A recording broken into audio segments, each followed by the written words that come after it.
大家好，我是小满，今天我们来硬核解析一段彭博社的最新专访。画面中这位侃侃而谈的重量级嘉宾是美国众议院中国委员会的资深民主党议员罗卡纳。在采访中，他对美国总统特朗普即将到来的访华行程抛出了充满傲慢的4项硬性要求。这在小满看来更像是在许愿，让我们听听美国高层在深陷战争泥潭的焦虑下许的什么愿望。Competition between the U.S. and Chinese Communist Party.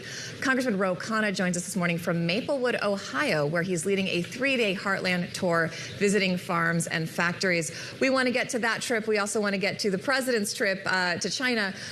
Congressman Khanna, as we mentioned, this trip is coming up this week, this postponed trip the president's taking to Beijing to meet with, you're the ranking member of this committee on China.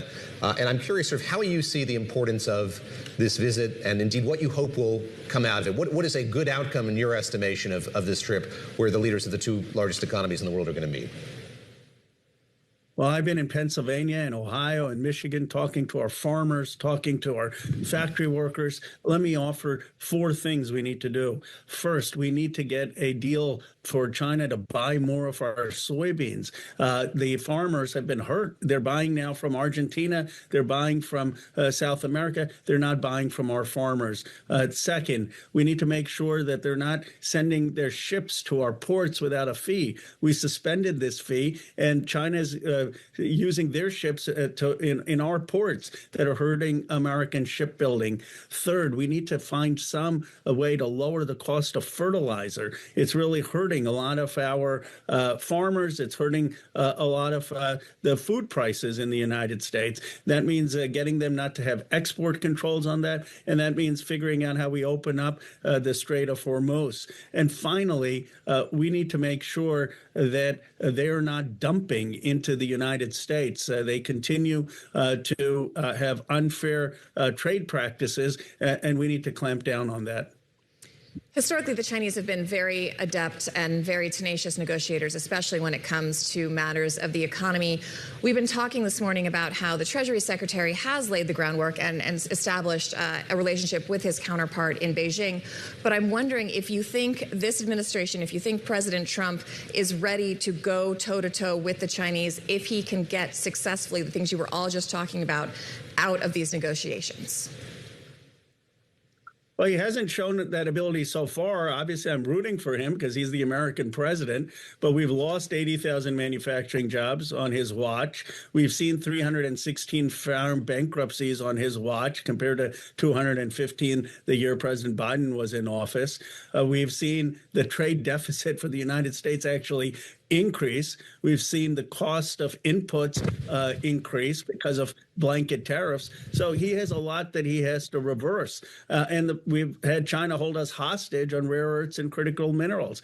I want a deal that actually helps American farmers, American shipbuilders, American manufacturers, and I hope he will work to get that. He hasn't so far. Part of that committee's remit, as I understand it, is to look at this balance of power, this level of competition between the U.S.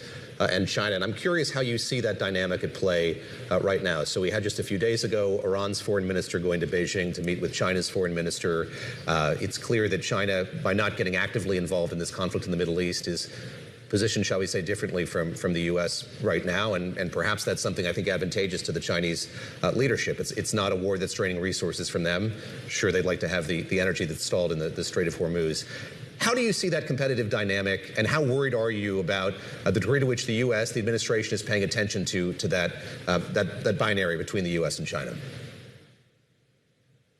Well, I'm concerned that we're draining our resources in a war in Iran. We haven't been able to get their enriched uranium out. Iran's regime is more hardline, with the IRGC having more control. Iran has more control over the Strait of Hormuz. It's cost us billions of dollars, and it's increased our food prices. And China basically is just watching from the sideline. They're not sinking that money into the Middle East. They're sinking that money into building their ships, into building alternative energy, renewable energy, into building their economy. So what I want is for the United States to be putting our resources in investing in manufacturing here at home, jobs here at home, research and innovation here at home, and not getting sucked into the Middle East. That's a drain of our resources.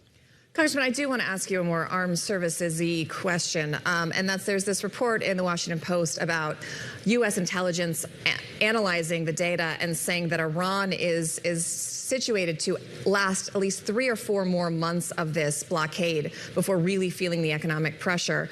When it comes to a war of attrition, if you're looking at Iran versus the U.S. versus even China, how long they're willing to sit this out, do you think the American public and people, real people who you've been talking to in the Midwest, are going to give the president the benefit of the doubt for this conflict for 3 to 4 more months, given what it's doing to prices of almost everything? No, it's because we're spending $1 billion to $2 billion a day. But that's not just the cost. I mean, when I asked Pete Hegseth, what's the cost? He said it's a gotcha question. But Pete Hegseth may want to go out to Ohio and Michigan and Pennsylvania because the cost is the increased cost of gas. The cost is the increased cost of diesel. The cost is the increased cost of fertilizer. All of that means increased costs for Americans when it comes to food, when it comes to their rent, when it comes to filling up their tanks this summer.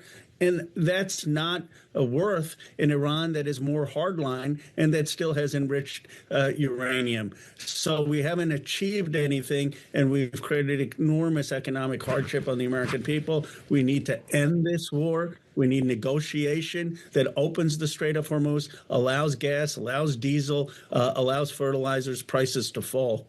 How blind are you, other lawmakers flying right now? I guess it's no small thing that the defense secretary did make his way to Capitol Hill to answer some questions, not all of them, but at least some of them.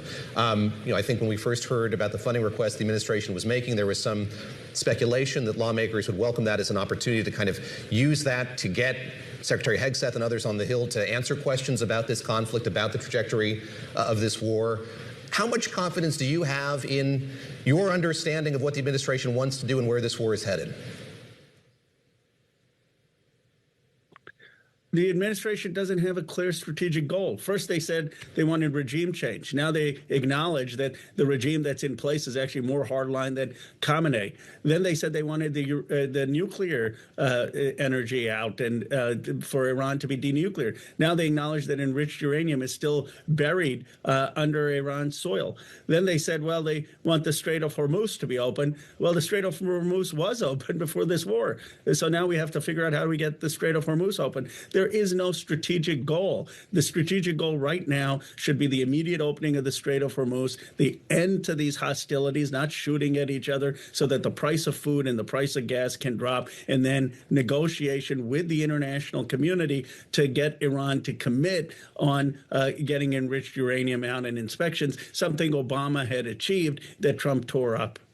The president has been very frustrated with European allies who've so far been unwilling to engage directly in either helping with the blockade or helping American action in the region. Part of the repercussions of that are he has now threatened to take a significant number of troops out of Germany after the chancellor had some harsh words about Trump and saying he was getting played by the Iranians. Are you concerned that that will really happen? And at what level do you worry it will impact American operational abilities? Because those are big bases. The U.S. relies on them for a heck of a lot of stuff in that theater. Why is he doing this? And are you concerned it's going to impact military readiness?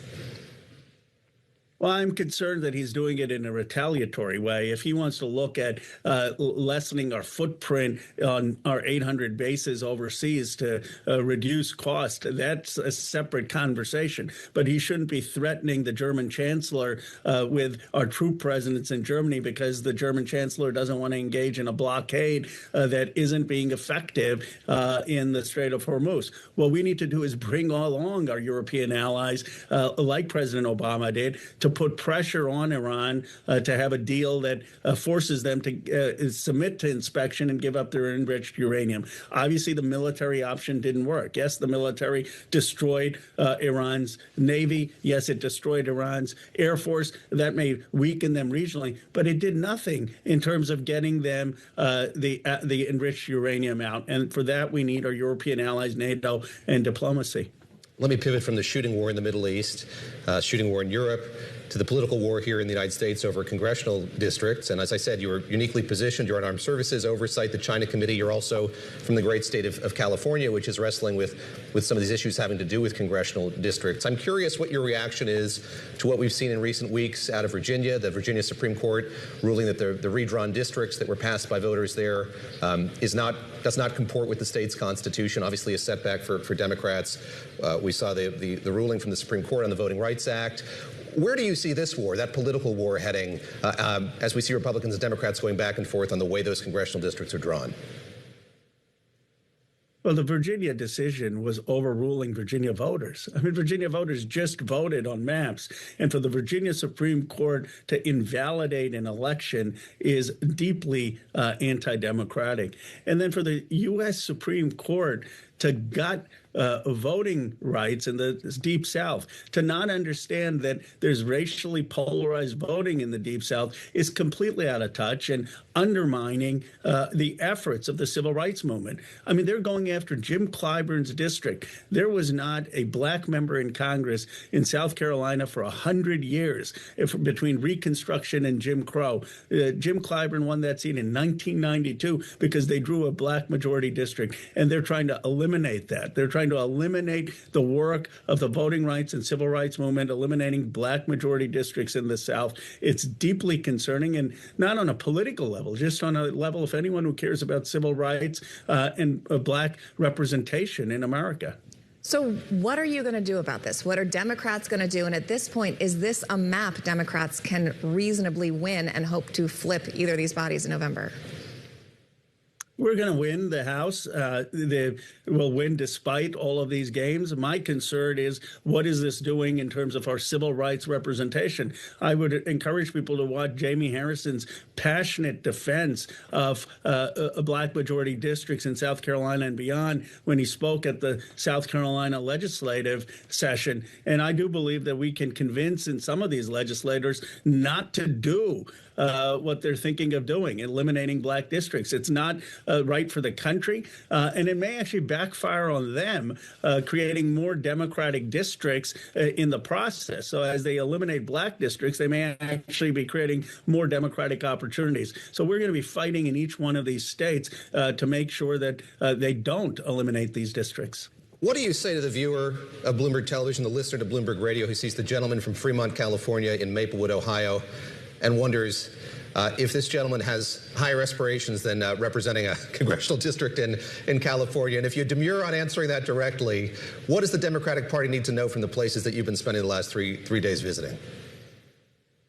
Well, I'm here in my capacity as the top Democrat on the China Select Committee, and I'm here with colleagues from Michigan, from Pennsylvania, from Ohio. But what I would say is the Democratic Party needs to spend more time in places in rural America, on farms, in factory towns, and then understand that they're upset. They're upset with both parties. They've seen manufacturing job loss. They've seen the prices increase. They've seen wealth pile up in districts like mine in Silicon Valley, while the American dream seems farther out of reach here. And we need to offer a vision. I call it economic patriotism, a new industrial bank that invests in communities, 1,000 new trade schools, a new sense of tech institutes across America, a trade agenda that actually opens up foreign markets for our farmers. So we need to offer an economic agenda for the future.